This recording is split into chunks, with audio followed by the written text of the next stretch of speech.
Assalamualaikum warahmatullahi wabarakatuh. Alhamdulillahirabbil alamin wa bihi nasta'in wa ala umuri dunya waddin wassalatu wassalamu ala asrofil anbiya'i wal mursalin wa ala alihi wa sahbihi ajmain amma ba'du. Pertama-tama dan yang paling utama, marilah kita panjatkan puji serta syukur kita kehadirat Allah Subhanahu wa taala karena berkat rahmat dan hidayahnya hari ini kita dapat berkumpul di tempat yang insya Allah dimuliakan. Salawat beserta salam semoga selalu tercurah limpahkan kepada junjungan kita, yakni Habibana wa Nabiyana Muhammad Sallallahu Alaihi Wasallam. Dan para keluarganya, para sahabatnya, dan semoga kepada kita selaku umatnya hingga akhir zaman. Amin ya Robbal Alamin. Kedua, kami ucapkan terima kasih banyak kepada Bapak Dr. Syahril STMM selaku dosen pengampu dari mata kuliah Al-Quran dan Hadis karena telah memberikan kami kesempatan untuk bisa membuat serta menyelesaikan tugas makalah dan PowerPoint kedudukan harta dalam perspektif Al-Quran dan Hadis. Selanjutnya, izinkan kami memperkenalkan diri. Kami dari kelompok 4 terdiri dari anggota Azmi Azizah, Evi Tania Rahmawarni, Nur Afni Hidayati, Risma Fauziah, Muhammad Rizky Putrangga, dan yang terakhir Yuda Muhammad Sofyan. Baik, untuk mempersingkat waktu, marilah kita mulai acara presentasi kali ini. Sebelum ke pembahasan, di sini saya akan menjelaskan mengenai latar belakang kedudukan harta dalam perspektif Al-Quran dan hadis. Islam mengakui bahwa eksistensi harta sangat penting untuk mendukung penyempurnaan pelaksanaan ibadah, baik yang ritual ataupun sosial. Bahkan jihad salah satunya harus dengan harta. Oleh sebab itu, Islam melalui Al-Quran dan hadis memberikan tuntunan mengenai harta agar manusia bisa memposisikan harta dengan benar untuk meraih keselamatan dan kebahagiaan di dunia dan akhirat sebagaimana tujuan aktivitas ekonomi Islam. Namun, semua motivasi ini dibatasi dengan aturan-aturan Allah yang harus diperhatikan oleh manusia agar dalam proses baik pencarian, pemilikan, dan pemanfaatan harta tersebut tidak menimbulkan kekacauan dalam kehidupan. Namun, sebaliknya, kondisi pada saat ini, motivasi untuk memperoleh harta tersebut banyak keluar dari aturan-aturan yang telah ditetapkan, sehingga baik dalam proses pencarian, kepemilikan, maupun pemanfaatannya, ada pihak-pihak yang terzolimi dan menjadikan pelaksanaan Islam sebagai way of life yang diharapkan melahirkan tatanan hayatan thayyibah tidak bisa terwujud dengan sepenuhnya. Membaca uraian di atas dapat dipahami bahwa Islam melalui Al-Quran dan hadis memberikan tuntunan mengenai harta agar manusia bisa memposisikan harta dengan benar untuk meraih keselamatan dan kebahagiaan di dunia dan akhirat sebagaimana tujuan aktivitas ekonomi. Dari permasalahan di atas, maka diharapkan bisa membuka pikiran kita bagaimana sebenarnya kedudukan harta dalam perspektif Al-Quran dan hadis, sehingga dalam pencarian kepemilikan dan pemanfaatan harta tidak melanggar aturan-aturan yang ditetapkan pemilik harta yang hakiki, yaitu Allah Subhanahu wa Ta'ala.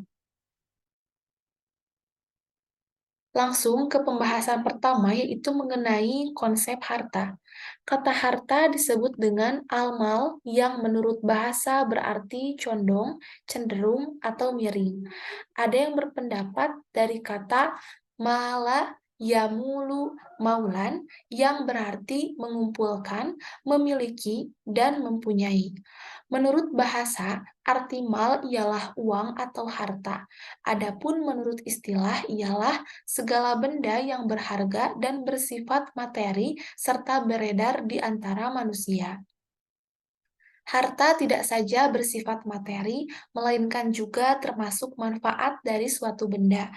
Akan tetapi, ulama Hanafiyah berpendirian bahwa yang dimaksud dengan harta adalah segala yang diminati dan dapat dihadirkan ketika hajat diperlukan. Dengan kata lain, harta adalah sesuatu yang dapat dimiliki, disimpan, dan dapat pula dimanfaatkan.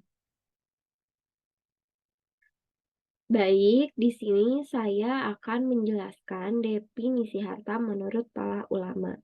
Akan ada 4 definisi yang saya jelaskan.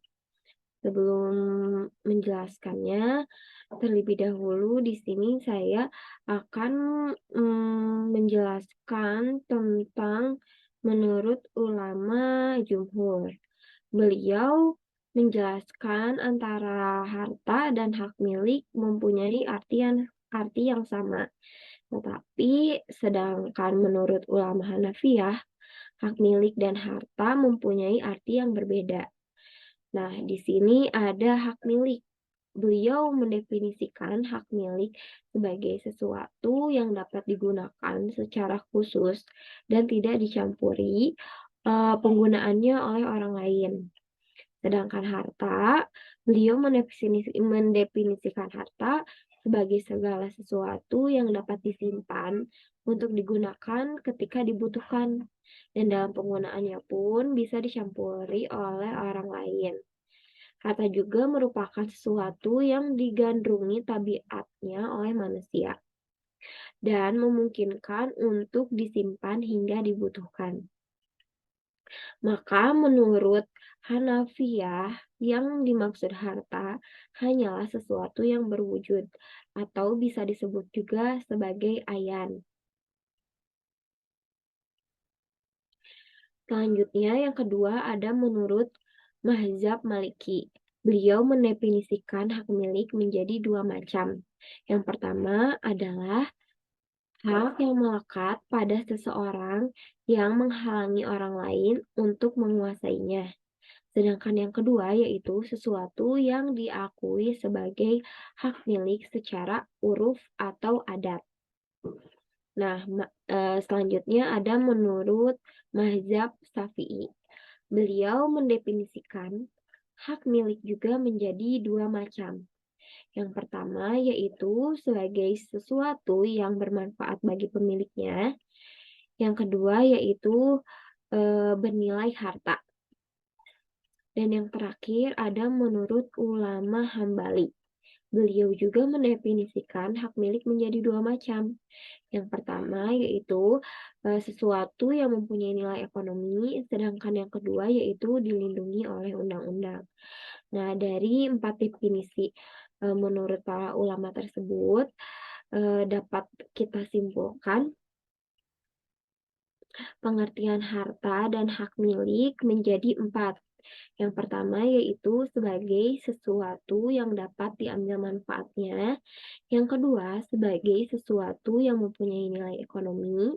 Yang ketiga yaitu sesuatu secara uruf atau adat yang benar diakui sebagai hak milik. Dan yang terakhir yaitu adanya perlindungan undang-undang yang mengaturnya. Selanjutnya, saya akan menjelaskan mengenai macam-macam harta. Menurut para fuqaha, ada berbagai macam harta. Mereka menganalisis dan membaginya ke dalam beberapa macam klasifikasi. Antara lain, yang pertama ada harta mutakawim dan goir mutakawim. Harta mutakawim adalah sesuatu yang boleh diambil manfaatnya menurut syara, atau semua harta yang baik jenisnya maupun cara memperoleh dan penggunaannya. Nah, harta mutakawim ini bisa juga disebut sebagai harta yang bernilai. Contohnya seperti 1 kilogram beras, 1 kilogram daging sapi, dan sebagainya.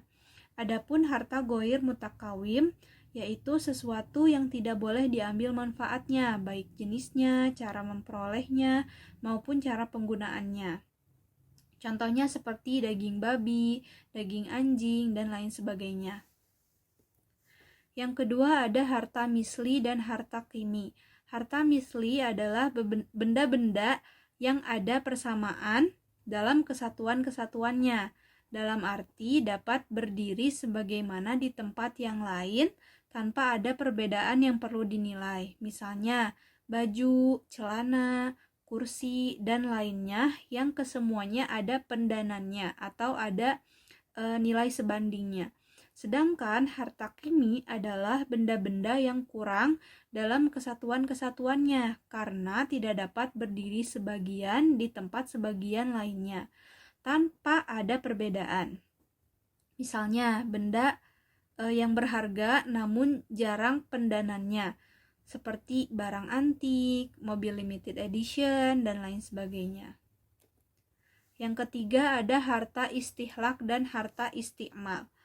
Harta istihlak adalah suatu barang yang tidak dapat diambil kegunaan dan manfaatnya, kecuali dengan menghabiskannya, misalnya bensin, korek api, makanan, dan juga minuman. Benda tersebut hanya dapat dimanfaatkan sekali, setelah itu habis. Adapun harta isti'mal, yaitu sesuatu yang dapat digunakan berulang kali dan materinya tetap terpelihara. Harta isti'mal adalah kebalikan dari harta istihlak. Harta isti'mal tidaklah habis dalam satu kali penggunaan, tetapi dapat digunakan lama menurut apa adanya. Misalnya pakaian, kendaraan. Nah, benda tersebut tidaklah habis dipakai, hanya ada perubahan dari barang yang baru akan semakin susut nilainya. Yang terakhir, yang keempat ada harta mankul dan harta ghair mankul atau iqar. Harta mankul adalah segala harta yang dapat dipindahkan atau harta bergerak dari satu tempat ke tempat lainnya, baik tetap ataupun berubah kepada bentuk yang lainnya. Contohnya seperti uang, hewan, kendaraan, dan benda-benda yang ditimbang atau diukur. Harta ghair mankul atau iqar adalah sesuatu yang tidak bisa dipindahkan atau barang yang tidak bergerak dan dibawa dari satu tempat ke tempat lain, misalnya tanah, rumah, pohon, dan lain sebagainya. Baik, di sini saya akan menjelaskan tentang kedudukan harta dalam perspektif Al-Quran dan hadis. Langsung saja ke poin yang pertama, yaitu pemilik mutlak harta adalah Allah Subhanahu wa Ta'ala. Pemilik mutlak harta adalah Allah Subhanahu wa Ta'ala, sedangkan kepemilikan manusia terhadap harta hanyalah bersifat relatif. Ayat Al-Quran yang berbicara tentang kepemilikan mutlak Allah di Al-Quran sungguh banyak, antara lain dalam surah Toha, surat ke-20 ayat 6, Allah berfirman, "Kepunyaannya lah semua yang ada di langit, semua yang di bumi, semua yang di antara keduanya, dan semua yang di bawah tanah." Selanjutnya, ada harta sebagai amanah atau titipan. Dalam surah Al-Hadid, surat ke-57, ayat 7, Allah Subhanahu wa Ta'ala berfirman, "Berimanlah kepada Allah dan Rasul-Nya, dan infakkanlah di jalan Allah sebagian harta yang telah Dia menjadikan kamu sebagai penguasanya atau amanah. Maka orang-orang yang beriman di antara kamu dan menginfakkan hartanya di jalan Allah memperoleh pahala yang besar." Ayat tersebut menjelaskan pada hakikatnya harta hanyalah titipan dari Allah. Manusia hanya dititipi, ia tidak akan memilikinya terus-menerus. Suatu saat Allah akan mengambilnya juga, baik melalui kematian, musibah, sakit, dan lain sebagainya. Dan dari Zubair bin Awam, ia berkata, Rasul bersabda, "Negara adalah milik Allah. Hamba atau semua manusia juga milik Allah. Di mana saja engkau mendapatkan kebaikan, maka tegakkanlah, bermukminlah." Hadis ini memberikan pengertian bahwa seluruh negara adalah milik Allah. Oleh karena itu, manusia bisa tinggal dimanapun yang ia suka, tentu saja dengan aturan yang berlaku. Orang seharusnya boleh memilih kewarganegaraan, bekerja ke luar negeri untuk mencari penghasilan, dan lain sebagainya. Begitu pula manusia milik Allah. Tidak ada perbedaan derajat di antara mereka kecuali takwa.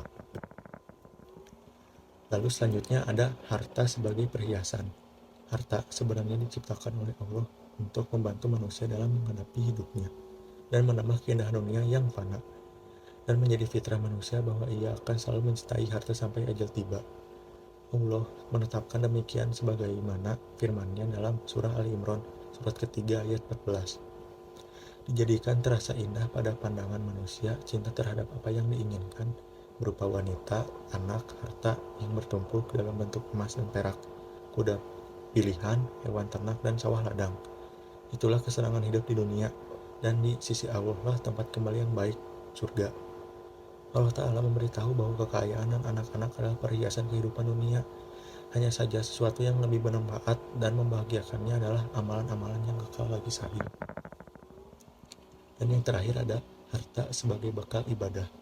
Dalam Al-Quran, surah At-Taubah, surat ke-9 ayat 21, Allah berfirman, "Berangkatlah kamu, baik dengan rasa ringan maupun dengan rasa berat, dan berjihadlah dengan harta dan jiwamu di jalan Allah. Yang demikian itu adalah lebih baik bagimu, jika kamu mengetahui." Dari ayat tersebut, kedudukan harta dalam Islam mempunyai peran sangat penting, yaitu menjadi sarana untuk melakukan ibadah, sholat, zakat, haji, dan jihad. Semuanya membutuhkan harta, sehingga seorang muslim seharusnya memiliki harta agar dapat melaksanakan ibadah secara sempurna. Dalam sebuah hadis, Rasul bersabda, "Sebaik-baik harta yang baik adalah harta yang dimiliki oleh hamba yang baik." Dalam hadis ini, Rasul menjelaskan bahwa harta tidak langsung mempunyai manfaat dan mudarat. Harta ibarat sebilah pisau. Ia akan bermanfaat jika yang memegangnya adalah koki untuk memasak masakan. Akan tetapi, jika pisau dipegang oleh orang jahat, pisau akan menjadi alat untuk menakut-nakuti, melukai, bahkan membunuh manusia. Baik, di sini saya akan menjelaskan mengenai perbandingan hasil analisis dengan penelitian yang relevan.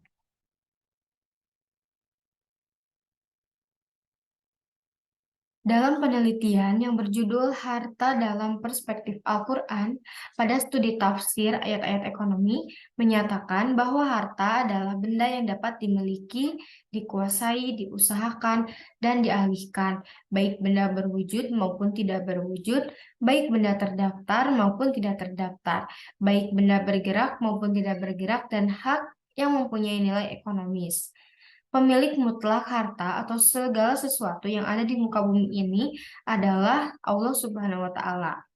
Kepemilikan manusia adalah hanya relatif, sebatas untuk menjalankan amanah, mengelola, dan memanfaatkan sesuai dengan ketentuannya. Kemudian, dalam penelitian yang berjudul Kedudukan Harta dan Implikasinya dalam Perspektif Al-Quran dan Hadis, menjelaskan bahwa kedudukan harta dalam Al-Quran dan hadis sangat jelas, yaitu milik Allah Subhanahu wa Ta'ala yang diamanahkan kepada manusia.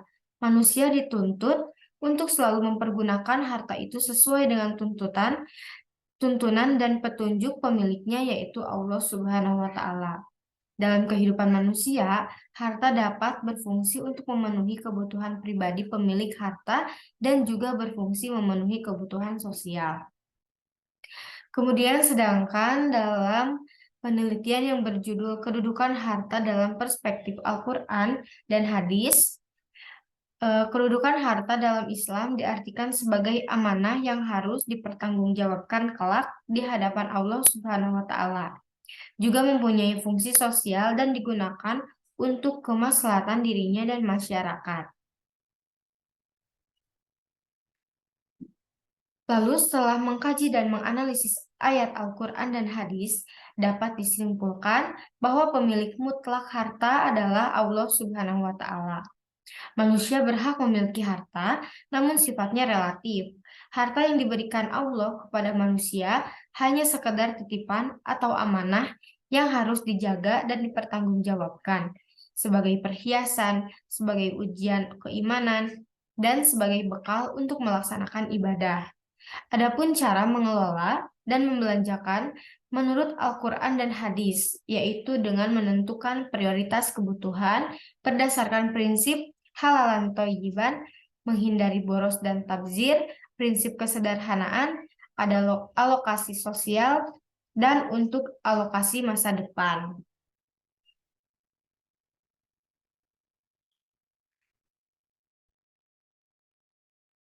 Baik, pada pembahasan kali ini maka kelompok kami mengambil kesimpulan bahwa Al-Quran memandang harta sebagai sarana bagi manusia untuk mendekatkan diri kepada Sang Holiknya, bukan tujuan utama yang dicari dalam kehidupan.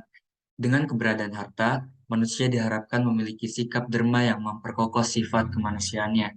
Jika sikap derma ini berkembang, maka akan mengantarkan manusia kepada derajat yang mulia, baik di sisi Tuhan maupun terhadap sesama manusia. Ada beberapa kedudukan harta, yaitu yang pertama, harta adalah amanah dari Allah Subhanahu wa Ta'ala. Allah Subhanahu wa Ta'ala menitipkan harta kepada setiap manusia yang dikehendakinya. Maka segala penggunaan dari setiap harta adalah dapat dipertanggungjawabkan. sudah menjadi keharusan untuk menggunakan harta di jalan kebaikan. Kedua, harta adalah ujian. Allah Subhanahu wa Ta'ala menguji manusia bukan hanya dengan kesulitan, melainkan dengan bergelimang harta. Juga itu bagian dari ujian dari Allah Subhanahu wa Ta'ala berikan. Hal ini bertujuan untuk menguji keimanan seorang muslim. Apakah dia lupa kepada pemberi harta yang sesungguhnya? Kemudian selanjutnya, ketiga adalah harta sebagai hiasan hidup. Harta yang diciptakan adalah hiasan kehidupan. Dengan adanya hiasan kehidupan, membuat menjadi lebih indah. Semakin indahnya bisa menyilaukan mata hati, sehingga membuat lupa kepada Allah Subhanahu wa Ta'ala. Keempat, harta adalah bekal untuk beribadah. Dalam menjalankan perintah bermuamalah, sesama manusia sangat diperlukannya harta, seperti untuk zakat, infak, sedekah, dan wakaf.